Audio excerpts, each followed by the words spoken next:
구독, 좋아요. 알람 설정 부탁드립니다.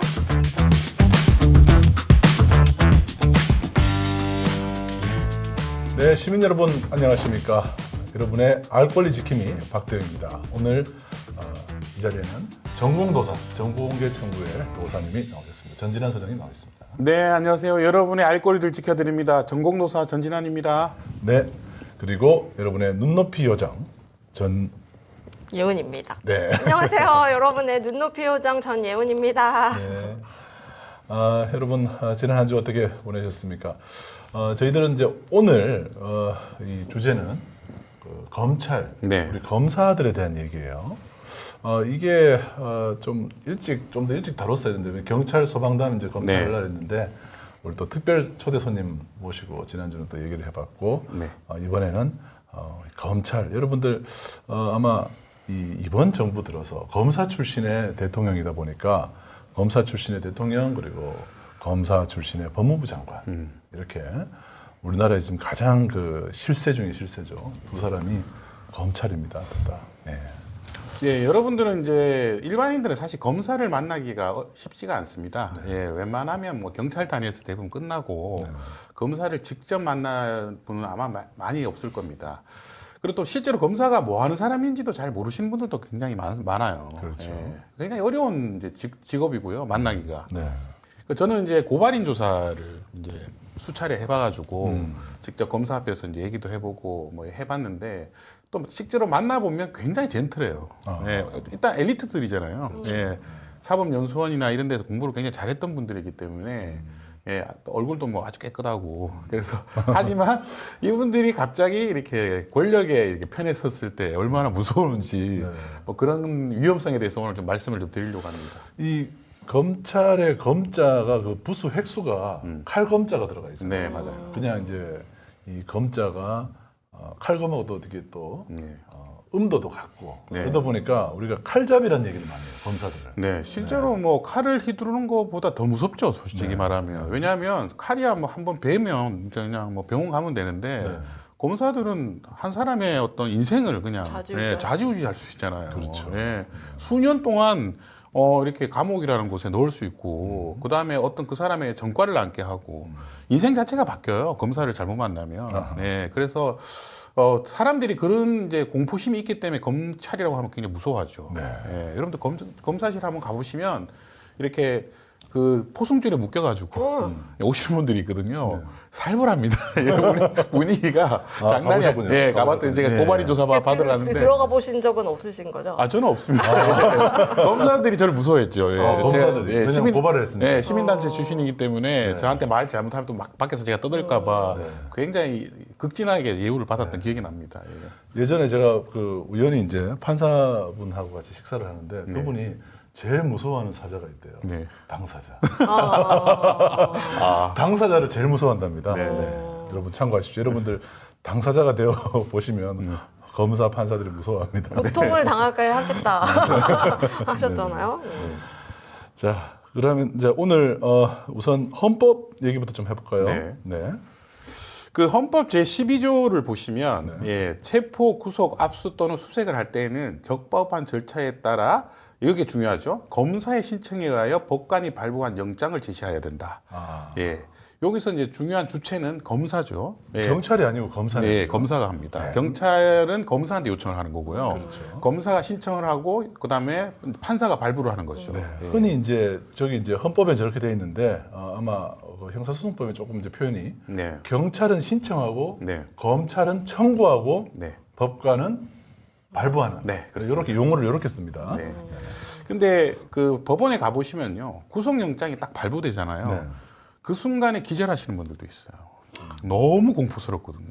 예, 한번 생각해 보세요. 그냥 일반 멀쩡한 옷 입고 왔다가 갑자기 예, 수갑 차고 법정에서 바로. 예, 바로 그 자리에서 예, 바로 교도관한테 바로 잡혀가는 거예요. 제가 본 것 같아요. 그 법원 주차장에 이제 들어가실 것 같으신 분들은 장기 주차 신청하고 가시라고 현수막이 붙어 있었던 것 같아요. 네. 그래서 뭐 제주에도 이제 시위하시다가 구속되신 분들이 몇 분 계셨는데 그 제가 물어봤어요. 나중에 출소하고 나서 그때 느낌이 어땠냐고 그랬더니 그냥 그 자리에서 앞이 이렇게 깜깜해진다고 그래요. 예, 실제로 기절할 수 있다고. 그렇게 자기도 어떻게 그날 첫날에 어떻게 잠을 잤는지도 기억이 잘 안 난다. 그날이 1일인 거예요, 예, 그러면? 너무 충격을 징역 받아가지고. 1일? 예.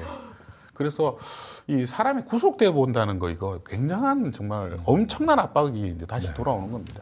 자, 그리고 16조는 이제 이 국민의 기본권에 대한 얘기네요. 네.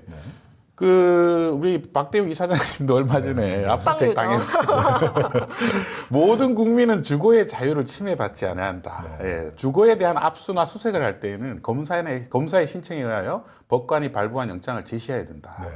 모든 국민은 사생활의 비밀과 자유를 침해받지 아니한다. 통신의 비밀을 침해받지 아니한다. 여러분 이게 잘 생각해 보시면 요즘에 주거의 자유도 되게 중요하지만 압수수색 영장 딱 받아서 가장 먼저 하는 게 핸드폰 압수하는 거예요. 휴대폰. 예. 이게 이 안에 모든 게 다 들어있거든요. 그렇죠. 여러분들 그때 그 자기의 어떤 휴대폰을 뺏겼을 때의 그 충격, 네. 거기에 뭐가 나올지 모르는 거예요.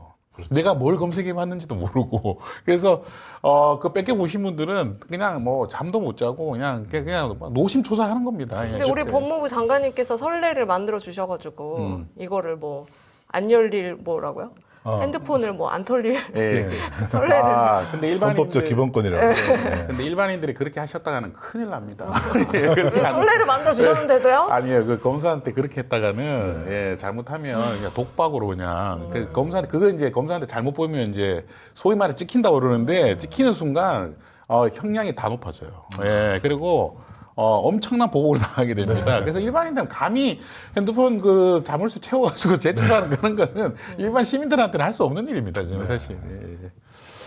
아무튼 그 한동훈 장관이 이 핸드폰을 아이폰으로 쓰면서 네. 또 비번까지 걸어서 제출하면은 죄를 피할 수 있다, 예. 처벌을 피할 수 있다라는 선례를 보여줘서 예. 아마 이제 시민언론도 탐사의 기자도 한번 그렇게 제출을 지금 해놓은 상태예요. 예. 그 기자의 깡이니까 가능한 거죠. 네. 일반인들은 일반 피의자들은 그렇게 하셨다가는 큰일 난다는 말씀을 제가 꼭 드리고 싶습니다. 참 그 법은 만인 앞에서만 만인에게만 평등하다. 맞습니다. 예. 이런- 만인에게 평등한 게 아니라 진짜 1만 명한테만 평등하게 만 명한테만 평등. 1만 명한테만 평등한 것 같아요. 네, 그런 그 참 냉소적인 얘기까지 있습니다. 자, 그리고 다음은 이 살인의 추억이라는 맞습니다. 화성 연쇄 살인 예. 사건 얘기네요. 이 사건은 이제 우리나라에서 가장 이제 최악의 이제 이게 수사와 판결이었어요. 한 사람을 이렇게 살인범으로 모셔가지고 이게 몰아서? 이렇게 몰아가지고 이분이 이제 이름이 윤석열이라는 분이죠. 예, 20년 6개월을 사셨습니다. 그러니까 너무 억울한 것 같아요. 지금 산 사람의 인생이 20년, 4분의 1, 살인 80까지 산다고 하면 네. 이 4분의 1을 깜빵에 보낸 겁니다. 무기징역으로. 그건 지나간 세월을 어떻게 보상받아요? 네. 딸이 뭐 어렸을 때 들어가셨는데 지금 시집 가서 아기도 낳았다고 하더라고요. 근데 어색해서 보지를 못하신다고 했던 것 같아요. 네, 그래서 진실과 화해위원회에서 보면 이 사건에 대해서 이제 언급한 게 있습니다. 경찰이 행한 행위는 직권남용, 불법 체포, 폭행, 피의사실 공표, 공문서 위조 등에 해당하며 이를 담당 검사에도 직무유기를 적용할 수 있다. 이제 이런 얘기를 했는데 생각해 보시면 이분이 다리를 한쪽을 약간 이렇게 절르는 이렇게 불편하시죠. 불편하신 장애인인데 네. 장애인. 이분 담장이 그 흔들리는 담장을 뛰어넘고 넘어갔다고 이는 누구나 봐도 불가능하다는 일을 그때 알 수 있었어요. 근데 이분이 교육도 제대로 안 받고 당시에 나이가 너무 어렸기 때문에 두들겨 맞고 자백서를 쓸 때까지 특히 경찰서에 잡아둔 게 아니거든요. 여관에다가 잡아놓고 예, 계속 팼다는 거예요. 그래서 자기도 모르게 더 이상 이게 자기가 그 시키는 대로 안 하면 맞아 죽겠다는 생각을 해가지고 썼다는 겁니다. 저 같아도 이러나 저러나 이렇게 죽나 저렇게 죽나 뭐 그럴 것 같아요. 근데 그 당시에는 경찰들이 그런 행위를 많이 했었어요. 고문도 하고 뭐 이렇게 했는데 이 경찰하고 검사는 다른 게 뭐냐면 검사는 피의자들의 인권을 보호해야 되는 그 직무적 그 특징이 있거든요.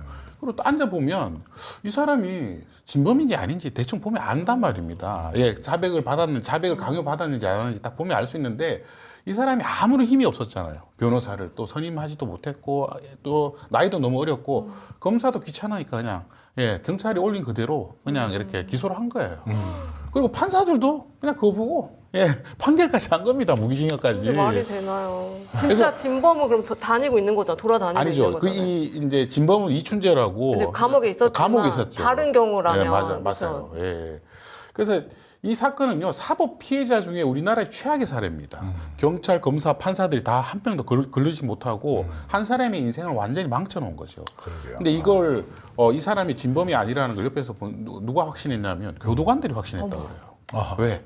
20년 동안 단 한 번도 게으름을 문제를 피우거나 일으킨 적이 뭐 그러지 않고 저런 사람이 도저히 저거는 다 할 수가 없다. 그래서 연쇄살인을. 예, 아니 이제 한 명은 그때는 한 명인데 명이었어요? 교도관이 그래가지고 이걸 재심 신청하자. 교도관이 이제 제안을 해가지고 예, 이게 재심이 돼서 억울하다. 이게 DNA가 나온 거 아닙니까? 당시 DNA가 다시 이제 분석을 해서 이춘재라는 게 밝혀진 거죠. 예, 제가 이거 KBS 다큐멘터리로 봤는데 네.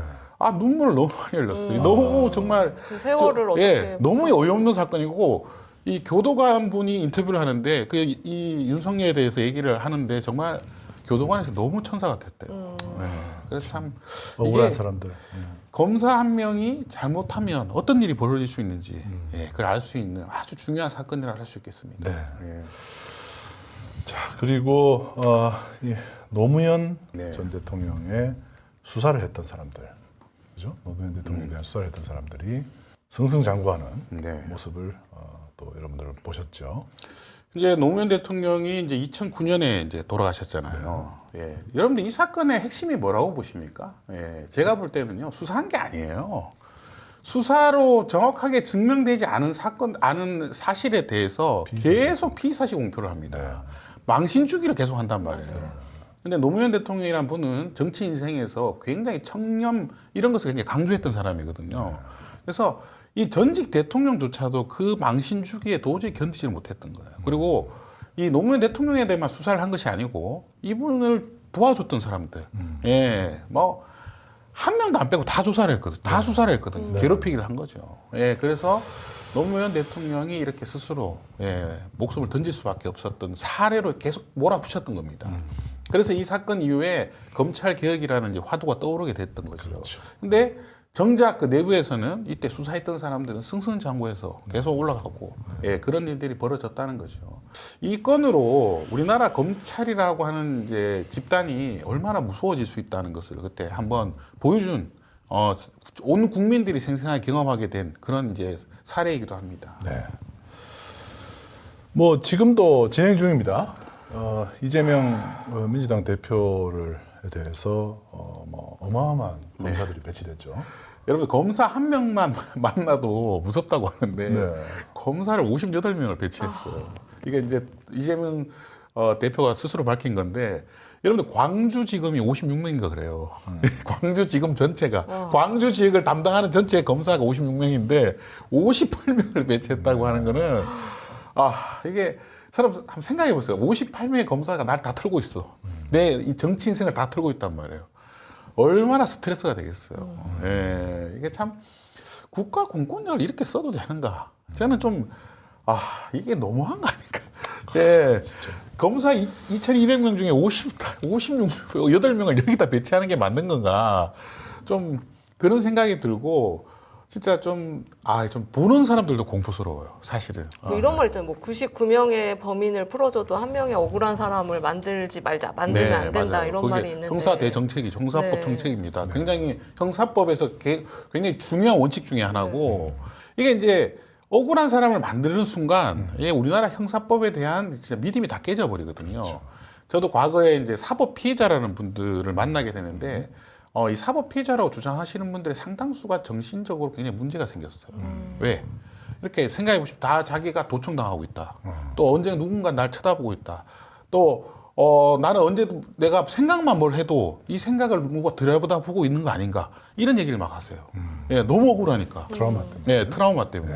그래서 이 사법 피해자들이라고 주장하시는 분들은 하여튼 본인이 힘이 없고 돈이 없기 때문에 백이 없기 때문에 이런 일을 당했다고 이제 너무 생각하시거든요. 억울합니다. 법이 원래 그런 분들을 지켜주라고 있는 건데 네, 그렇죠. 그렇게 괴롭히고 있으면 네. 실제로 그 사법 피해자분들을 만나 보면요, 정말 너무나 많은 피해 사실에 대해서 기자 앞에서 계속 반복적으로 네. 얘기합니다. 근데 이제 그분들하고 대화하다 보면 그분들이 얼마나 억울하고 답답한지도 느끼면서 동시에 이게 피해 사실들이 머리에 그냥 새겨져 있는 거예요. 네. 기억돼 있다기보다는 그냥 돌로 이렇게 새겨진 것처럼 계속 반복합니다. 네. 계속. 예. 전 팀장님 제가 문제 하나 내볼까요? 네. 아파트에 사는 사람하고 고시원에 사는 사람하고 누가 구속률이 높을까요? 당연히 고시원. 네. 왜 그렇습니까? 왜? 주거지가 불분명하다고 생각하거든요. 네. 근데 고시원에 사는 사람들은 대부분 돈이 없잖아요. 네. 돈이 네. 없으니까 고시원에 살겠죠. 돈이 없으니까 고시원에 살잖아요. 근데 고시원에 살면 검찰이나 경찰에서는 주거지가 불분명하다고 하거든요. 그래서 구속시켜요. 그러니까 돈이 없다고 자기 구속됐다고 그렇게 이제 생각하게 하는 생각할 수 있을 것 거잖아요. 같아요. 당사자 입장에서는. 그리고 자기 집을 소유하고 있는 사람들 있잖아요. 구속 잘 안 돼요. 왜? 소재가 주거지가 명확해. 명확하다고 생각하거든요. 예. 그 부자들은 예. 구속될 가능성이 낮다. 낮다는 거죠. 실제로 구속영장에 보면은 뭐 주거 불분명 네. 혹은 사는 곳이 일정치 네. 않고 이렇게 적시된 경우가 많아요. 그러니까 도주 우려. 예, 도주 증거인멸 그다음에 주거지 불분명이거든요. 이런 건데 아니 돈이 없어서 주거지가 불분명한데 맞아요. 예, 나를 구속시키는 거야. 여러분들 구속된 상태로 수사를 받으면요 너무나 억울해요. 일단 왜냐하면 쫄고 들어갈 것 같아요. 그보다 방어권 행사를 못해. 왜냐면 뭔가 자기가 변호인을 만나가지고 계속 방어권 행사해야 되는데 하루 종일 구치소에 있어요. 전화 통화도 안 되잖아요. 예, 그러니까 검사가 뭘 수사하고 있는지도 몰라. 예, 그래서 굴비 엮여가지고 이제 검찰청에 끌려 나가면 예, 자기의 어떤 방어권이 다 무너지게 되는 거예요. 희망이 없을 것 같아요. 그러니까요. 그러니까 이 사람들이 사법 피해자가 돼가지고 나중에 정신적으로도 아파지고 뭐 그 피해 의식이 말도 못하는 겁니다. 예, 그래서 만약에 그런 분을 자식을 두고 있는 분들은 어떻겠어요? 너무 마음 아플 것 같아요. 예, 부모가 돈이 없어가지고 이렇게 되는 거 아닌가. 그런 이제 생각을 한다는 청취하게 말입니다. 되겠어요. 예. 제가 그래서 요즘에 검찰 드라마를 안 봐요. 옛날에 검찰로 나오는 드라마 많았잖아요. 비밀의 숲 같은 거. 근데 요즘에는 좀 아닌 것 같아요. 그런 드라마는 비밀의 숲이 시즌 3가 이제 곧 나온다고 하는데 지금은 좀 안 볼 것 같아요. 검찰에 대한 좀 생각이 좀 달라져가지고. 비밀의 숲 2가 이제 형사소송법 개정안 때문에 네. 예, 경찰하고 검찰하고 네, 맞아요. 싸움 때문에 나오는 거잖아요. 네. 자, 그 다음에 이태원 참사 때 검사들이 마약 부검을 하겠다고 네. 한동훈 장관이 얘기한 거죠. 이게 뭐 한동훈 장관은 아니고 일단 이제 그 대검에서는 부인하고 있습니다. 예, 대검 본인들이 부인하고. 이제 지시한 건 아니라고. 근데 이제 유가족들의 이제 주장에 따르면 이제 그 마약 부검을 해보자. 억울함을 푸시기 위해서라도 그런 얘기를 했다는 거예요. 한동훈 장관이 그 얘기를 했습니다. 예. 그리고 실제로 3명한테 했다는 겁니다. 네네네. 예. 근데 지금 마약은 전혀 나오지 않았고. 예. 근데 이게 얼마나 사고사로 또 이제 다 이게 돌아가셨는데, 이태원 참사로 돌아가셨는데, 그 사건을 밝히려고 하는 부검이 아니고, 이 사람이 지금 마약을 했는지 안 했는지를 그 정말 유가족들한테 얘기했다는 것 자체가 얼마나 모욕적이겠어요. 예. 지금, 이걸 왜 하는지 잘 모르겠어요. 뭐가 이걸 뭐 밝혀가지고 뭐 이미 다 망자가 되셨는데 이걸 왜 유가족들한테 얘기했는지 저는 지금도 이해가 안 됩니다, 사실은. 그래서 본인들의 본인들이 그날 했던 그 경찰의 행위를 정당화시키려고 하는 그거 이외에는 더 이거 없잖아요. 그러니까 유가족들이 이것 때문에 지금 엄청난 반발을 하고 있거든요. 그렇죠. 예. 이거는 정말 좀 돌아가신 분들에 대한 예의가 아니에요. 그렇죠. 그리고 실제로 사실도 아니었고요. 예, 이게 이제 유튜브에서 무슨 노란 사탕을 먹어가지고 막 그랬다, 막 그런 얘기들이 하도 떠돌아다니니까 이제 그것도 사실이 아닌 걸로 예, 다 사실이 아닙니다. 다 아닙니다. 지금 보수 소위 말하는 극우 유튜버들이 이런 것에 대해서 너무 많이 퍼뜨리고 있거든요. 제가 이 기사를 보고 이제 다른 것도 찾아보니까 이걸 보고 이제 기자들이 법무부 장관 한동훈 장관님한테 물어봤더니 네. 이 기사가 이렇게 하는 게 맞냐, 수사를 이렇게 하는 게 맞냐 그랬더니 우리 한동훈 법무부 장관님께서 절차상 아무 문제가 없다고 하셨다고 합니다. 참 그것도 참. 절차적으로 네. 문제를 삼는 게 아니잖아요. 그렇죠. 예, 여러분들 이게 지금 참사라고 하는 거는요. 일단 참사라는 말이 붙었다는 것은 지금 공권력이 제대로 뭔가를 하지 않았다는 뜻이에요. 그 공권력의 지금 핵심 수장이 지금 법무부 장관이잖아요. 예, 법무부 장관, 행안부 장관이잖아요. 그러면 유가족들에 대한 예의를 갖추고, 예, 그래야죠.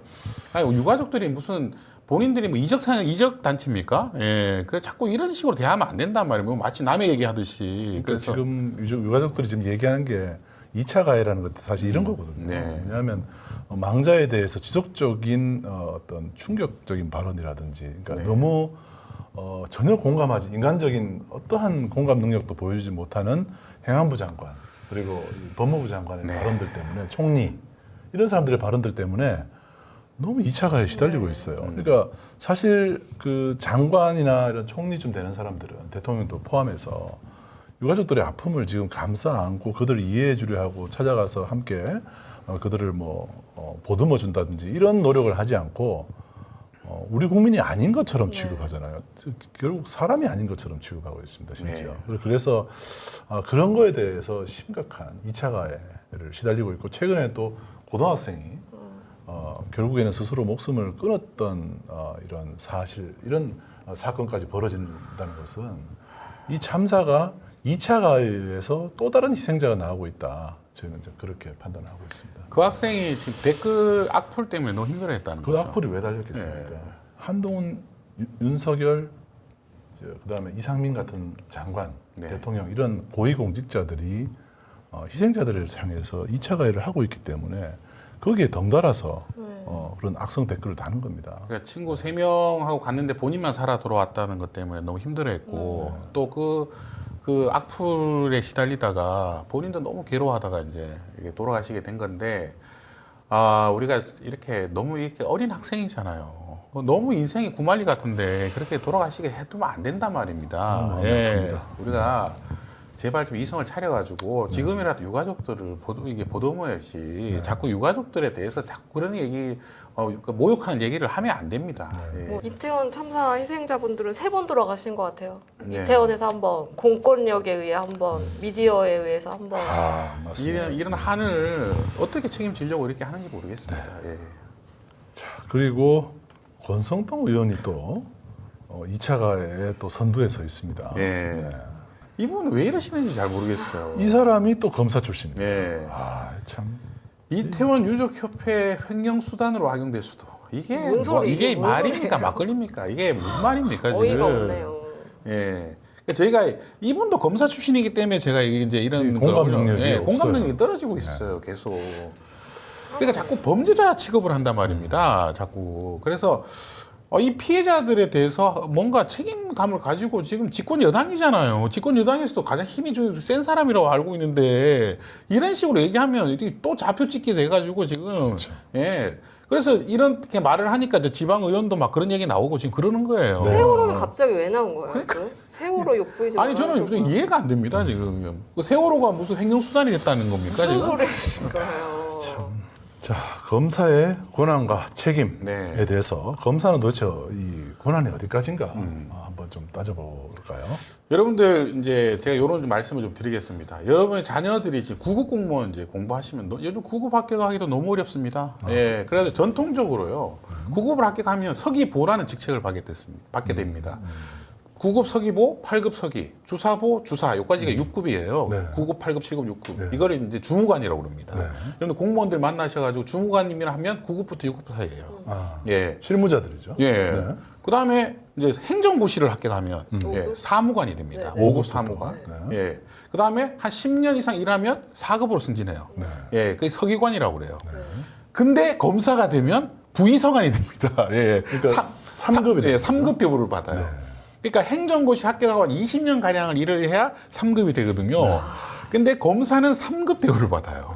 이게 잘 모르는 사람들이 대부분이에요. 제가 이거 이제 어떤 자리에서도 이 검사는 3급 대우를 받는다고 해도 안 믿어요, 사람들이. 맨 꼴찌 검사님도 네. 네, 네. 3급. 그러니까 행정고시나 사법시험이나 사법고시나 이렇게 되면은 급수가 같은 줄 알았는데 네, 달라요. 다르군요. 네. 아. 검사, 판사는 3급 대우를 받는데. 요즘은 검사를 어떻게 돼요? 예? 요즘에는 요즘은 이제 다시 이제 변호사들 중에서 이제 뽑게 돼 있습니다. 여러 가지 이제 좀 봐가지고 그 옛날에는요 수사지휘권이라고 그래가지고 검사가 20대 검사가 되면 경찰서장에 대해서 수사지휘권을 가지고 있었어요. 당시에 요즘도 그렇지만 경찰서장이 뭐 50대 중반도 있고 그렇잖아요. 근데 검사가 더 높아요. 예, 요즘은 조금 달라졌습니다만 경찰서장이 보통 4급 대우를 받거든요. 예, 근데 검사는 발령받자마자 부의사관이 되는 겁니다. 이 부의사관이라는 자리는요 여러분들 나중에 중앙 부처나 이런 데 가보시면 주로 이제 국장급이에요. 예, 여러분들 국장이라고 하는 자리는 어마어마하게 높은 자리입니다. 예, 그래서 그런 자리를 한 번에 되는 거죠. 그래서 여기 보시면 항우나라고 하는 이제 경찰 출신의 그 국회의원이 이것이 특혜다라고 이제 해서 이런 직급을 낮춰야 된다고 이제 주장하시면서 이제 얘기를 한 것이죠. 예. 이건 자기네들이 검찰들이 우리가 이렇게 하자 하면 할 수 있는 거예요? 급을 좀 우리 맨 마지막에 막내도 3급 해 막 이렇게 해가지고 할 수 있는 거예요? 이제 급수라는 것은요, 이게 이제 여러 가지 정확하게 있는 건 아니에요. 근데 아까도 말씀드렸듯이 경찰서장에 대한 수사 지휘권이 있기 때문에 옛날에는요, 지금은 아니지만 그래서 수사 지휘권이 있기 때문에 경찰서장이 4급이니까 네. 본인 한 급수 위라고 생각하는 거죠. 3급이라고 생각하는 거죠. 예. 그 이제 사실 이제 3급에 준하는 대우로 이제 볼 수 있는 근거가 황운하 의원이 제시한 표가 있네요. 네, 여기 네. 보니까 급여가 정말 그 3급 공무원이랑 기본급이 비슷하네요. 네, 그렇게 돼 있고요. 네. 여러분들 또 이제 아셔야 되는 게 우리나라 이제 그 단위로 보시면 청자가 붙은 곳은 제일 높은 사람이 차관급이에요. 네, 경찰청장 이게 차관급입니다. 검찰. 국세청장 그다음도 차관급입니다. 근데 검찰청 네. 청이잖아요. 똑같아야 되는 네, 근데 검찰청에서는 차관급이 40명이에요. 네. 그래서 수 기본적으로 너무 높으니까. 네, 그리고 검찰총장은 장관급도 아니라고 생각해요. 본인들은 장관보다 더 높다고 생각해요. 예. 장관도 잡을 수 있으니까. 예. 그래서 이거 가지고 이제 그때 여러분 잘 생각하시겠지만 추미애 장관하고 엄청난 갈등이 있었잖아요. 예. 추미애 장관은 본인이 수사 지휘를 할 수 있기 때문에 본인의 지휘를 받아야 된다고 하고 검찰총장은 나는 하수인이 아니다. 법무부 장관 하수인이 아니다. 이렇게 막 싸움이 붙었단 말이에요. 네. 그게 그만큼 검찰청이라는 조직이 특이한 조직이에요. 예. 차관급이 40명입니다. 그러니까 차관급이 되면 별도의 차량도 나오고 또 이 뭐라고 하죠? 사무실 크기도 다르고 뭐 여러 가지 부속실. 예, 여러 가지 준하는 어떤 예우가 있거든요. 그걸 40명한테 하고 있다는 거죠. 자, 그러면 검사의 권한 예. 어떤 게 있습니까? 우리가 뭐 대체로 아는 것은 뭐 기소한다, 재판에 이제 회부하는 범죄자를 재판에 회부하는 역할을 하는데요. 수사도 할 수 있고. 네. 여러분들 우리나라는요 자력 구제가 안 되잖아요. 네. 누구한테 맞았다. 그러면 보복을 할 수가 없어요. 그럼 저 사람을 국가에 의해서 이제 처벌을 해달라고 하는데 법에 그 국가라고 하는 것이 바로 검사입니다. 예, 검사만이 처벌을 할 수 있어요. 그게 공소라고 하는 겁니다. 예, 공적인 소를 제기한다. 예, 공소가 되고요. 여러분들 민사소송을 하는 거는요 사소입니다. 사소. 예, 이거는 아무나 할 수 있어요. 사소는. 예, 그냥 내가 손해를 입었다고 하면 일반 국민들도 예, 소송을 제기할 수 있는데 처벌과 관련해서는 검사만이 할 수 있어요. 공소라는 게. 그러면 검사가 처벌 안 한다. 그럼 처벌 못 하는 거예요. 살아서 나가냐고. 예. 아니 검사가 만약에 처벌 의지가 없다. 그러면 아무리 억울한 일을 당해도 아까 사법 이제 피해자들 있잖아요. 사법 피해자들 중에 더 많은 게 뭐냐면 내가 가해자가 돼가지고 처벌을 많이 받았다는 것보다 내가 억울한 일을 당했는데 다른 사람을 처벌하지 않았다. 이것 때문에 더 억울하다고. 또 이제 그런 사법 피해자들이 더 많아요. 왜? 뭐 강력한 뭐 예를 들면 정관이었던 변호사를 쓰거나 뭐 엄청난 변호사 이런 거 쓰면 검사가 수사지가 조금 약해지거든요. 예. 아무래도 그 사람의 옛날에 검사 시절에 위에 있던 사람이 변호사를 하니까 그래서 억울하다는 얘기가 나오는 거예요. 예. 그래서 여러분들 검사가 얼마나 중요한 존재입니까? 예, 누가 처벌을 해야 되는데 검사가 처벌 의지가 없으면 처벌 못 한다니까요. 예. 그다음에 수사할 수 있죠. 그다음에 법원에 대해서 뭐 법령의 정당한 이제 적용 청구를 할 수 있고 재판 지휘할 수 있고 예, 이런 여러 가지 얘기를 다 할 수 있는데 가장 중요한 건 공소죠. 공소. 예. 재판 어떤 사람을 재판에 회부할 수 있는 그 능력, 그 권한을 갖고 있는 것이 가장 중요하고. 네, 그렇습니다. 그리고 거기에 더해서 스스로 수사도 할 수 있는 권한도 네. 갖고 있다는 거죠. 그러니까 수사하는 주체와 그 기소하는 그 공소를 제기하는 주체가 달라야 됩니다. 원래는. 왜?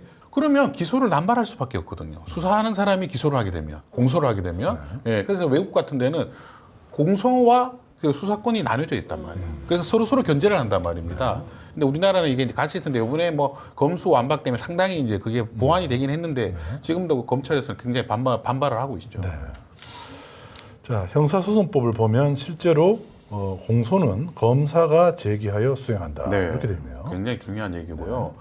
그보다 더 중요한 게 기소 편의주의입니다. 예, 이게 이제 법에서도 나와 있는데 여러분들 여기 양형의 조건이라 나와 있잖아요. 이게 보면 범인의 연령, 성, 이제 뭐 여러 가지 지능, 피해자에 대한 관계, 범행의 동기, 수단, 범행 후의 정황 이런 걸 보고 봐줄 수도 있어요. 공소를 제기하지 아니할 수 있다. 네. 이런 얘기가 있네요. 그렇죠. 여러분들 공소를 이게 공소 법정주의가 되면 반드시 공소를 해야 되는 건데 우리나라는 공소 편의주의를 하고 있거든요. 그래서 검사가 봐줄 수 있습니다. 네. 예, 그래서 기소유예 제도도 있고요. 기소를 아예 안 하는 경우도 있고요.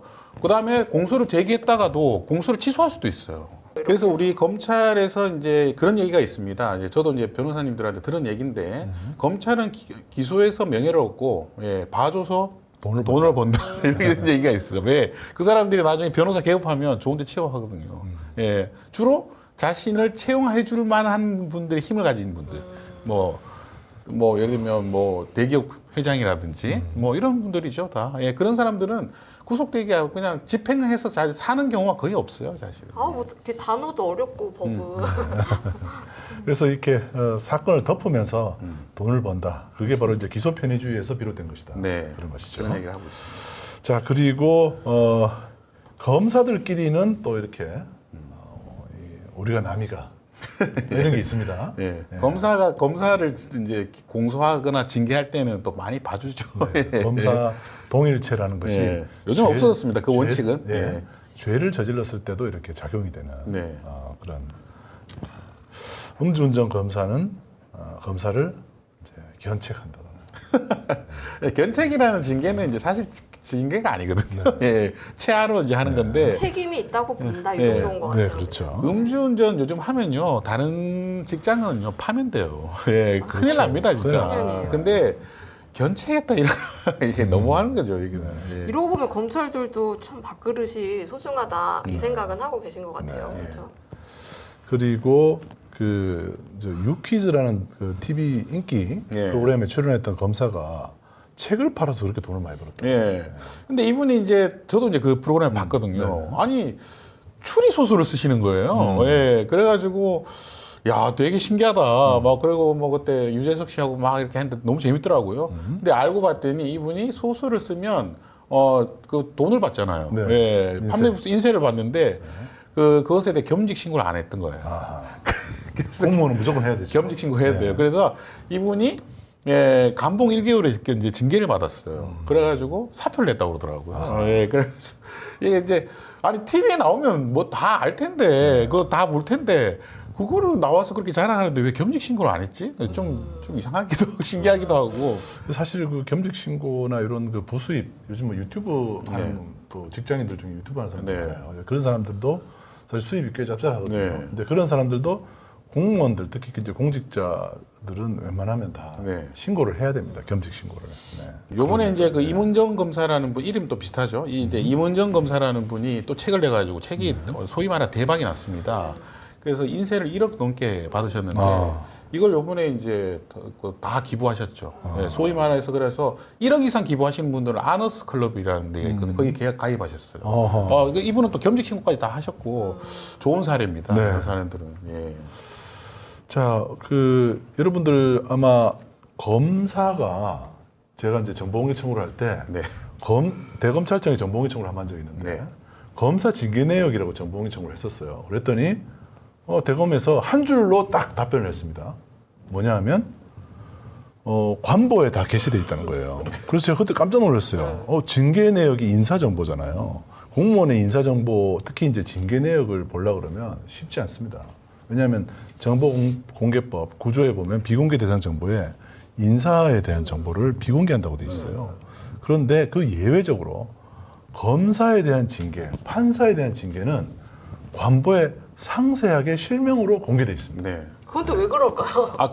그만큼 제가 말씀드렸지만 검사는 너무나 중요한 책임이 책임을 갖고 있기 때문에 그 사람들이 잘못하면 아까 말씀드렸잖아요. 뇌물 1억 받고 만약에 기소 안 했다.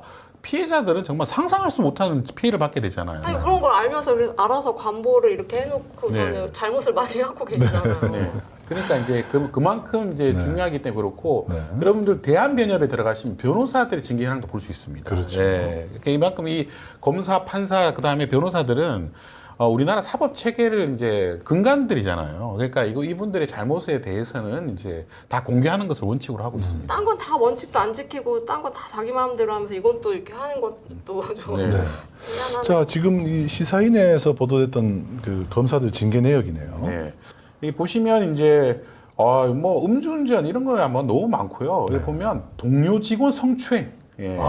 그래서 불구속 기수 후에 2심 징역 8개월 집행유예 2년 나와가지고 집행유예네요. 폐인됐습니다. 네. 그러니까 실제로 이것도 또 집행유예잖아요. 집행유예네. 예, 이 성추행 피해자는 얼마나 화가 나겠습니까? 네. 예. 그 다음에 보면 뭐 돈 받은 것도 나오죠. 사무관리 1억 원 수수. 예, 이런 게 이제 사법 체계를 근간을 흔드는 이제 예, 그런 거고요. 예. 그 다음에 뭐 면직된 거 봐도 제가 볼 때 이해가 안 되는 게 많은데 자, 해임과 면직의 차이가 있죠. 네, 해임은 말 그대로 이제 자른 거예요. 해고. 예, 해고입니다, 해고. 면직은 본인이 그만둔 거예요. 이렇게 되면 뭐 변호사 개업하는데도 큰 문제가 없고요. 예, 여러 가지 뭐 아무런 뭐 불이익이 없는 거죠. 그냥 나간 거예요. 그러면 해임 될 것 같으면 면직하면 되겠네요. 보통 많이 그렇게 하는데 그 면직을 못하게 하죠. 만약에 너무 악의적이면. 그래서 징계를 한 다음에 면직을 받아주는. 그래서 해임을 시키는 그런 이제 그런 절차를 정합니다. 그래야 되는데 안 그럴 것 같은데 검찰들은. 네. 여기 보시면 뭐 뒤에 정직 같은 것도 보시면 너무 특이한 게 많아요. 난리가 이게 보니까 이 최인호 변호사 법조 비리 사건이라는 게 아주 크게 났었네요. 예, 그래서 이게 뭐 21페이지에 그 면직에도 최인호 변호사 법조 비리, 예, 그다음에 여기도 법조 비리 이렇게 나오고요. 그다음에 성매매, 난리가 났습니다. 약식 기소로 약간 나오죠. 약식 기소, 예, 봐줄 때 약식 약식 기소한다고 기소. 벌금 200만 원. 예, 또 여기 보면 음주운전, 예, 0.083 약식 기소, 예, 그다음에 벌금 600만 원. 예. 참 그 저질 잡범들의 네. 참 검사들이 이렇게 이름이 올라가 있다는 것이 여러분 여기 이름이 나오는 사람들은요 다 검사들입니다. 네. 그러니까 검찰청의 수사관이 아니에요. 검사들은 특별히 이렇게 징계 내역을 상세하게 관보에 공개하고 있습니다. 이거 한번 보시죠. 예, 주치 상태로 여성을 잡을 듯이 행동하며 쫓아가. 이거 뭐 하는 짓입니까 이게? 감복 6개월이에요. 예. 되게 구체적으로 네. 써있는 것 같아요. 이거보다 훨씬 상세합니다. 그리고- 관보에는 여기는 짧게 요약을 한 거예요. 그리고 되게 유명한 사건 있잖아요. 사건 관련자로부터 99만 원 상당, 99만 원. 만년필 및 뭐 홍삼정 수수 뭐 이런 거 나오죠. 예. 구체적으로. 일단 그 여러분들이 이제 관보에 이제 어떻게 하면 검사들의 징계 내역을 보실 수 있는지를 짧게 안내를 좀 해드리겠습니다. 인터넷에서 검색창에 전자관보라고 치시면 되고요. 전자관보라고 치시면 인터넷 홈페이지가 이렇게 열리고 그 기본 검색에 들어가서 제목에 징계라고 치시면 뭐 여러 가지 내용들이 나옵니다. 그 중에서 공고를 찾으세요. 공고를 찾아서 그 중에 다른 것 말고요. 법무부 공고라고 되어 있는 게 있습니다. 법무부 공고를 누르면 징계 처분 결과에서 딱 나옵니다. 법무부가 공고를 하는 겁니다. 징계 처분을. 공고를 하면 어떤 식으로 나오냐면 이런 식으로 나옵니다. 법무부 공고 제 2022-273호 검사징계법 23조 2항 규정에 따라 다음과 같이 공고합니다. 2022년 9월 13일 법무부 장관이 징계 처분 결과를. 그래서 네. 내용을 보시면 인천지방검찰청 검사성 요 이제 실명이 다 나와 있는데 저희는 가렸습니다. 처분 일자는 9월 13일, 정직 1월, 그리고 징계 사유를 보십시오. 날짜, 시간까지 나옵니다. 혈중 알코올 농도 0.107%의 술에 취한 상태로 약 20km 구간을 운전하여 품위 손상 이렇게 이런 식으로 구체적으로 나옵니다. 네. 품위 손상? 이게 품위 손상이 아니죠. 그러니까 음주운전은 아니 무슨 품위 손상이야? 네. 이건 법을 위반한 거지. 그러니까요. 예, 무슨 위법 행위, 뭐 이렇게 위법행위라고 해야지. 정직 1월. 전에 우리 봤잖아요. 상 보는 사이트, 상 네, 받은 사이트. 상문법에서 네. 보훈처 네. 사이트죠. 네, 그거 따로 있고 이렇게 징계는 또 여기서 징계는 관보에 공개돼 관보에 있고, 이건 영구적으로 조금 전에 이제 변호사들의 징계는 네. 6개월인가 이렇게 게시하는 기간이 있어요. 그 네. 이후에는 없어집니다. 네, 맞습니다. 그런데 검사나 판사 징계는요 이렇게 영구적으로 게시합니다. 그래서 이 사람들은 영원히 낙인이 찍히는 거죠. 근데 이게 찾기가 힘들어서 일반인들이 찾기가 힘들어서 아마 보실 수 있는 분들은 아마 제한적일 것 같아요. 자, 그 다음은 이제 검사들이 나라 돈으로 세금을 받고 공부를 하거나 유학을 가는 사례들이죠. 보통 이제 판 검사들은 이제 해외에 그 공부를 유학을 갈 이제 기회를 많이 얻게 됩니다. 뭐 이분들도 해외 선진의 이제 사법 체계들도 그렇죠. 공부하고 이제 그래야 되고 제 주위에도 이제 갔던 분들이 많은데 검사하면 얼마나 공부 잘하는 사람들입니까? 우리나라에서 제일 똑똑한 사람들인데 제일 똑똑한 사람들이 또 논문을 표절해요.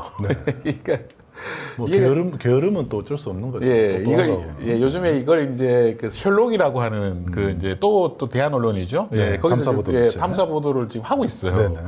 예, 이건 근데 당사자들은요 부끄러워야죠. 예. 도둑질이에요. 네, 표절은. 이거는 표절뿐만 아니라 국가 세금으로 이렇게 네. 큰 혜택을 받고 갔다 오는데 그에 대해서 이 국가 체계 운영 잘 되게끔 좋은 논문을 쓰려고 해야지 남의 걸 이렇게 뺏겨가지고 그렇죠. 표절률이 93%. 이거는 진짜 안 같은 되는 논문인데요. 거예요. 그래 같은 조사 그치. 빼고는 다 뺏긴 거예요. 그러니까 이름 빼고. 예. 네, 이름 어떻게 빼고. 이런 표절률 93%는 전 처음 보는 것 같습니다. 예. 공저자 이름 포함해서. 근데 말이 안 되는 게 유학을 가면은 그 나라 언어를 잘해야지 공부를 할 수 있는 거잖아요. 네. 그리고 독일만 해도 법 공부하려면 거의 현지인과 독일인과 같은 실력을 가져야지 네. 최고 등급을 받아야지 법대에 입학할 수가 있거든요. 네. 근데 엄청 그렇게 그 나라 언어를 잘해야지 이거 공부를 할 수 있는 건데 그 나라 언어를 잘하는 검찰들만 보낸 걸까요? 네. 그런 게 아니잖아요.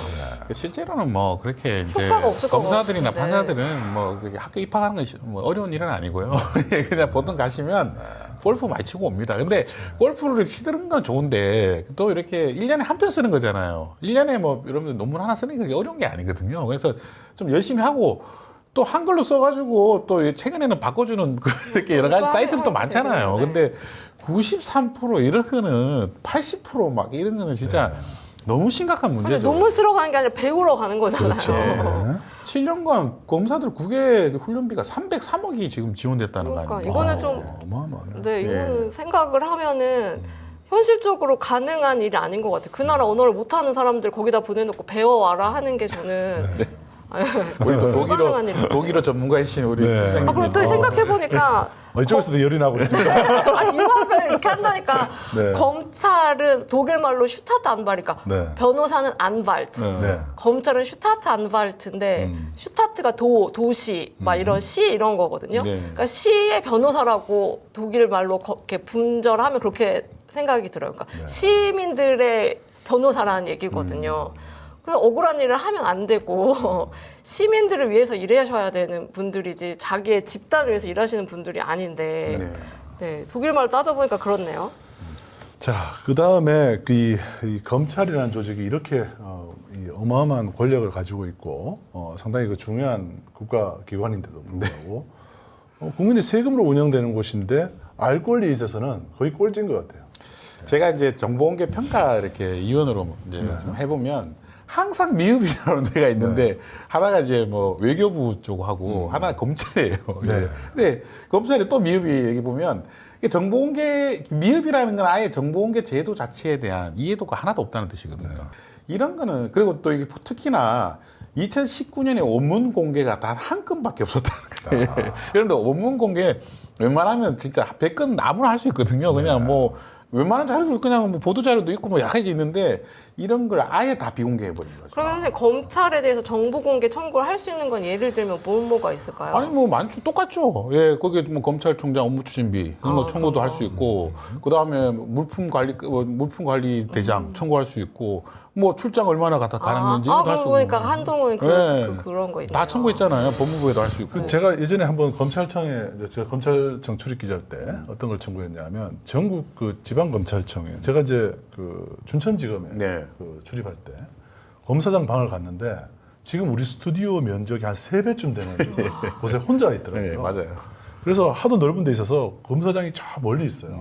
그래서 인사하러 가는데도 한참 걸렸어요. 와. 그래서 그런데 검사들 방에 갔더니 검사들은 그 서류들 있잖아요. 수사 서류가 그냥 쌓여서 거기에 막 그 발이 막 채이는 거예요. 네. 걸어 다닐 수가 없을 정도로 좁은 데서 일을 하더라고요. 그래서 야, 이 면적도 권위의 상징이에요. 맞습니다. 그래서 전국 지방검찰청의 검사장실 면적 그리고 검찰청 연면적 이걸 나누기를 해서 한번 비교를 한 적이 있어요. 그랬더니 어느 검찰청 건물이 가장 권위적이다.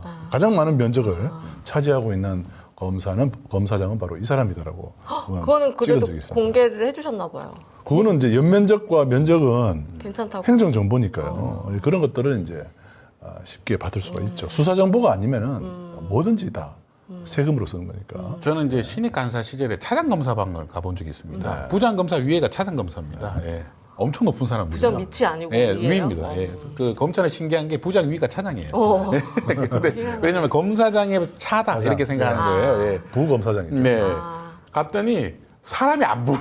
너무 넓어가지고. 예. 저도 근데 느꼈어요. 알고 봤더니 진짜 사람이 없었어요. 그 밑에서 뭐 TV 보고 계셨던 것 같아요. 그때 벌떡 일하는데 한참 걸어갔던 것 같아요. 굉장히 예. 넓었어요. 그래가지고 옛날에 뭐 중국 왕들이 그렇다고 했는데 막 문을 몇 개를 열어야 되고. 안에 보면 기본적으로 검사장 방에 딱 들어가면 소파에 앉는 이 소파 회의탁이 네. 테이블이 있고 이쪽은 이제 또 그냥 테이블 회의를 할 수 있는 공간이 2개나 있고 검사장은 또 어마어마하게 큰 책상에 왕처럼 앉아 있어요. 그래서 그걸 보고 야 이건 정말 저는 문 열고 가다가 이렇게 무릎으로 가게 될 것 같아요. 가다 보면 엎드려 있을 것 같고 네. 그러네요. 그때 이제 저희를 인도했던 이제 기자가 있었습니다. 중앙일보 기자였는데 저한테 진짜 높은 사람 만나는 거라고 지금 그 여러분들 그래서 우리 활동가님들이 그래서 저는 차장검사에서 뭐 그렇게 높은 사람인가 그렇게 했더니 방에 방을 들어갔고 보니까. 너무 놀래가지고 진짜 그래서 깜짝 화분으로 놀랐- 안 가려나요? 자기 색상 안 보이게? 그렇지는 깜짝 않으신가요? 놀랐습니다. 진짜 깜짝 놀랐어요. 네, 하여튼 어떤 여러분들이 정보공개 청구를 할 수 있는 검찰청에 상대로 정보공개 청구를 할 수 있는 것은 거기도 행정기관이니까 행정기관들이 할 수 있는 것들은 다 청구를 예를 들면 초과근무수당이라든지 뭐 이런 것들. 근데 공개를 이렇게 안 했다. 0.2%. 근데 거의 안 한다는 거죠, 이 사람들이. 네. 0.2는 왜 했을까요? 그냥 안 하는 제가 거지. 볼 때 실수를 한 거예요. 그러니까 기본적으로 이게 상당히 그 폐쇄적으로 운영되는 대표적인 기관 중에 하나가 대검찰청. 네. 이 말은 뭐냐면 국민들의 알 권리는 대검찰청이 존재하지 않는 거죠. 그렇게 보시면 됩니다. 자, 그리고 요거는 이제 그 고발사주 사건 얘기예요. 네. 그래서 이제 조승원 씨라는 분이 이제 페이북이나 이런 걸 통해 가지고 본인의 이제 사건에 대해서 많이 얘기를 하시거든요. 근데 이분이 이제 주장하는 게 보통 9시간을 진술을 했는데 네. 검찰에서 이제 자기가 이렇게 의도적으로 말하는 걸 다 삭제한 채 이상한 말만 계속 했다고 이제 이렇게 뭐 의도적으로 이렇게 사건을 흐리고 있다. 이제 그것 때문에 이제 얘가 올린 건데 여러분들 이런 경우가 가끔 있어요. 있죠, 있죠. 그래가지고 여러분들이 또 혹시나 검찰청에 가서 할 때 보통은 그 다 녹음하게 돼 있습니다. 예, 그리고 또 CCTV 다 있어요. 예, 그래가지고 또 사건이 또 조사가 다 끝나고 나면 그 서면을 다 읽게 돼 있습니다. 여러분들 그거 제대로 읽지 않고 나오시면 안 돼요. 예, 오히려 조사한 시간보다 그걸 검토하는 시간이 더 길게 가져가야 돼요. 그렇죠. 예, 자기가 하지 않은 말을 했다고 하면 안 됩니다. 예, 근데 생각해 보시면 이렇게 컴퓨터로 치고 있고 여기 말하고 있단 말이에요. 근데 아하고 어가 달라요. 평소에도 그 사람에 대해 아까 좀 보복하고 싶은 마음이 있었나요? 예, 네라고 하잖아요. 그러면 이게 계획 범죄가 돼요. 이게 갑자기 문제가 커진단 말이에요. 이런 유도 신문에 빨려 들어가면 안 되고 검찰에서는 말을 많이 하면 안 돼요. 예, 특히 변호사의 조력을 받는 게 굉장히 중요한데 어쨌든 가셔가지고 이런 것들이 나중에 내가 의도한 거 다르다. 그러면 이렇게 진술 영상 아예 다 원본을 다 달라고 네. 예, 본인은 요청할 수 있거든요. 당사자는 할 수 있어요. 예, 당사자는 할 수 네. 있습니다. 그래서 정보공개 청구를 특히 이제 경찰이나 검찰 단계에서 진술했던 내용들은 당사자는 다 청구를 해서 받아볼 수가 있고요. 또 기소가 되잖아요. 그러면은 또 역시 이제 검찰에다가 요청을 해서 뭐 변호인이 직접 이제 받아낼 네. 수도 있고 수사 기록들을 다 받을 수가 있습니다. 네. 정보공개 청구도 있고 또 실제로 열람 등사 신청이라는 게 또 있어요. 어쨌든 경찰이나 검찰에 가실 때는 변호인의 조력을 받는 게 좋습니다. 뭐 엄청 예, 중요하다고는 예. 들었어요. 뭐 이렇게 단어 선택이나 이런 것들을 엄청 조심해야 되고. 여러분이 가지고 있는 돈이 있다면 절대로 아껴서는 안 되는 돈이 변호인들한테 쓰는 돈이에요. 예, 왜냐 자기 생사가 다 걸려 있단 인생이- 말입니다. 예, 그거 그냥 자기가 법 전문가라고 떨렁떨렁 갔다가 큰일 정말 나죠. 큰일 나는 수가 있어요. 예. 그리고 제가 또 보니까 CCTV도 밥 먹으러 가고 뭐 쉴 때도 끄면 안 된다고 하더라고요. 계속 돌아가고 있어야 된다고. 요즘 뭐 박대웅 이사장님께서 아주 많이 느끼고 계실 거예요. 어제 갔다 오셨어요. 저는 이제 다음에 이제 조사를 받을 거고 이제 강진구 기자가 이제 조사를 받았는데 어제 가신 거요? 네, 어제 갔다 왔죠. 경찰서죠. 거기 이제 서울 경찰청. 네네. 거기 변호인하고 같이 가셨더라고요. 변호인이 조력을 받아서 갔습니다. 그 강진구 기자도 상당히 그 법에 해박한 분인데 자기 사건에 있어서도 변호인의 조력을 받아서 갔다 온 겁니다. 그러니까 본인은요 자기도 모르게 흥분하게 돼 있거든요. 예, 억울함을 얘기하고 그러는데 그 억울함을 얘기하면서 이상한 얘기를 자꾸 해요. 변호사도 변호사 쓰더라고요. 네, 그래서 조심해야 됩니다. 예. 자, 그 정보공개 검찰이 수사 기록을 정보공개를 안 해서 네. 이 소송에서 계속 지고 있다는 소식이네요. 예. 오늘 지금 녹화하는 오늘 날짜에 지금 저번에 우리 초대 손님으로 왔던 우리 하승수 변호사가 예, 검찰 지금 특수활동비 예, 지금 소송 오늘 결과가 나오거든요. 예, 이렇게 지금 검찰이 계속 소송에 지금 정보공개 소송에 지금 시달리고 있는데 문제는 뭐냐면 다 지고 있단 말이에요, 자꾸. 그런데도 예. 근데 이게 지고 나면 일단 문제는 뭐냐면 이 소송 비용도 문제지만 이것을 빨리 알아야 되는 청구인들한테 피해를 주고 있는 겁니다. 예, 자꾸 이렇게 하시면 안 돼요. 예, 어차피 다 공개할 건데 소송 걸면 2, 3년 걸리잖아요. 네. 그러면 이 사람들이 알 권리는 계속 문제가 되고 있고 당사자는 계속 억울한 상태로 문제가 발생할 수 있거든요. 저는 좀 이번 기회에 검찰청에서도 좀 이 정보공개법에 대해서 대성적으로 좀 임했었으면 좋겠다는 생각이 좀 듭니다. 어떠실 것 같아요? 하승수 변호사님. 아니 뭐 승소할 것 같아요 제 느낌에는. 예, 그래서 왜냐하면 특수활동비는 국회는 다 공개하라고 대법원에서 판결이 났잖아요. 아니 아무리 그래도 대법원에서 판결한 것을 일반 지방법원에서 판결 안 내릴 수는 없죠. 예. 정보공개 청구를 하면 그렇게 안 보여주는데 예. 피의사실 공표는 또 굉장히 많이 하는 것이 또 검찰이죠. 그렇죠. 네. 자 아이러니하죠. 이게 아이러니한 거예요. 정보공개를 청구를 하면 수사 기록을 정보공개 청구하면 안 보여줍니다. 그런데 기자들한테 흘리고 싶은 정보는 계속 얘기를 피의 사실이 뭐예요? 이 사람이 검찰에 불러와서 어떤 죄가 있는지에 대해서 자기들이 수사를 하고 있을 거 아니에요. 수사를 하고 있다. 그게 검찰의 주장이죠, 주장. 그렇죠. 예. 이 사람이 검찰이 잘못한 볼 것 때, 같아서 수사를 하고 있다? 수사를 하고 있는 정보 중에 만약에 이 사람이 뭔가를 어디를 갔다 왔단 말이에요. 근데 그냥 갔다 왔을 뿐인데 거기 가서 뭔가 잘못을 저지른 것처럼 뭔가 이상하게 기자들한테 말을 흘린다거나 여기를 갔다 왔다라고 공표를 한다는 거기서 거죠. 돈을 받은 것 같다라는 그렇게? 얘기를 슬쩍 흘린다거나. 수사 전에도 그 노무현 대통령이 뭐 논두렁에 시계 버렸다. 그게 다 피의사실 공표예요. 예, 그게 피의사실인지도 모르겠고요. 확인되지도 않았고 확인되지도 않았고. 일방의 주장인데 검찰이 이제 이런 식으로 이제 티타임 같은 걸 해요. 티타임 같은 거 차를 한 잔씩 하면서 티타임 하자 그래요.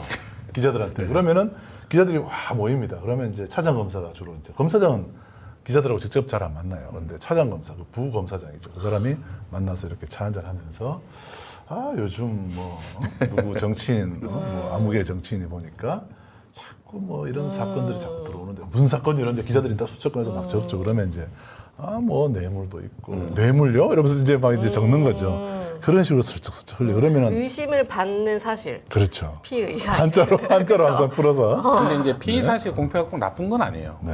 왜냐하면 옛날에 뭐 재벌을 수사하거나 그렇죠. 국가의 엄청난 권력을 가지고 있는 사람들 수사할 때 영화 1988에도 나와요. 예, 그거 보면 하정우가 그 기자하고 막 싸우다가 차 위에다가 그 서류를 수사 자료를 놔두고 하잖아요. 그렇죠. 그게 피의사실 공표예요. 예, 그런 거 해가지고 이제 언론에 보도가 되면 이거를 이제 검찰청 차원에서 뭉갤 수가 없단 말입니다. 그렇죠. 국민들한테 다 이제 화제가 되기 때문에 그래서 그리고 이 피의사실 공표도 재밌는 게 죄는 분명히 있거든요. 피의사실 공표죄라는 게 있어요. 우리나라 또 피의사실 공표를 얼마나 많이 했습니까? 처벌받은 사람 한 명도 없어요. 예, 처벌 안 받고. 거의 처벌 안 받죠. 예. 피의 사실. 그래서 검찰이나 경찰이 피의사실 공표를 이렇게 담당 수사관들은 잘 안 할 거예요. 꼭 그 위에 보고하는 과정에서 이제 차장 검사나 검사장급에서 이제 기자들하고 이렇게 만나면서 아 오늘 뭐 식사 한번 하자 이러면서 기자들하고 모여서 술김에 자기도 모르게 흘린 것처럼 슬쩍 흘리고 이렇게 합니다. 그런 거 많습니다. 그러니까 기자들이 술에 취해서도 수첩을 항상 이렇게 탁 들고 있다가 얼른 막 적고 막 그렇게 기사를 쓰죠. 네. 그러니까 다른 정보는 공개 안 하면서 이렇게 피의 정보공개 사실. 청구하면 절대 안 보여주는 정보들을 자기가 마치 이제 뭐 이렇게 실수로 이렇게 말한 것처럼 그렇게 우연한 상황을 만드는 거죠. 그럼 무죄 추정의 원칙이란 것도 있잖아요. 그렇죠. 그건 이제 피의사실 공표죄하고는 또 상반되는 내용인데. 그거는 이제 검찰에서는 그런 주장을 뭐 그런 건 별로 의미가 없고요. 검찰은 기소하는 사람들이잖아요. 그러니까 검사는 기본적으로 유죄 추정의 원칙으로 마음속에는 아마 유죄 추정일 거예요. 근데 말로는 이제 무죄 추정이라는데 마음속으로는 모든 사람은 범죄 가능성이 있다고 생각하고 바라봅니다. 털면은 안 나오더라 먼지가. 그래서 제가 이제 우리 앞부분에 다시 얘기를 돌아가면 이태원 참사에서 사망하신 혹은 이태원 참사에 희생되신 그 대부분의 희생자들을 상대로 마약 범죄자인 양 쳐다보고 있는 저 시선이 사람을 보는 시선이 기본적으로 유죄일 가능성이 높다라는 마음으로 쳐다봅니다. 네. 직업이 그렇기 때문에 제가 예전에도 한 말씀드렸지만 검사 출신들이 이제 정치를 하게 되면 그런 시각으로 자꾸 보게 됩니다. 예, 사람이 참 신기해요. 그렇게 자꾸 보게 되면 뭔가 세상을 삐딱하게 보는 거죠. 예, 시민들의 이태원 참사가 났으면 그 참사에 대해서 미안한 마음을 가지고 유족을 위로해야 되는데 쟤들은 저걸 마약 파티 하려고 했던 거 아닌가? 이런 생각을 자꾸 하게 되는 거예요. 그래서 자기도 모르게 그게 말로 나오고 그렇죠. 예, 그런 경우가 많습니다. 자, 오늘 뭐 아주 뜨거운 시간이었습니다. 검찰 이슈 자체가 워낙 그 핫한 이슈다 보니까 네. 두 분이 아주 가끔은 흥분도 하면서 오늘 흥미진진했던 시간 같습니다. 여러분들 이 강한 힘이 있을수록요 이거에 대한 견제와 감시는 필수적입니다. 그래서 정보공개 청구라든지 그리고 언론의 비판적인 그런 감시나 견제 그리고 이런 여러분들이 또 관심 또한 필요한 사안이 아닌가 싶습니다. 검찰 권력, 뭐 검사 출신 대통령 그리고 검사 출신 법무부 장관이 나라의 중요한 자리를 현재 권력을 쥐고 있죠. 그래서 국민 여러분도 이런 막대한 권력에 대한 책임감을 느낄 수 있도록 감시가 더욱 필요한 주제가 아닌가 싶습니다. 자, 오늘 끝까지 시청해주신 여러분 감사합니다. 저희들은 다음 주에도 또 새로운 주제로 찾아뵙겠습니다. 감사합니다.